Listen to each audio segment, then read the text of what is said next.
بالله من الشيطان الرجيم.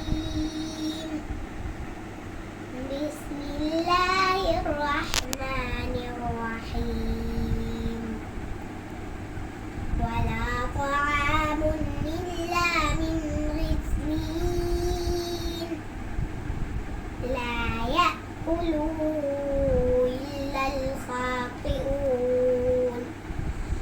فلا أقسم بما تبصرون وما لا تبصرون إنه لقول رسول كريم وما هو بقول شاعر قليلا ما تؤمنون ولا بقول كاهن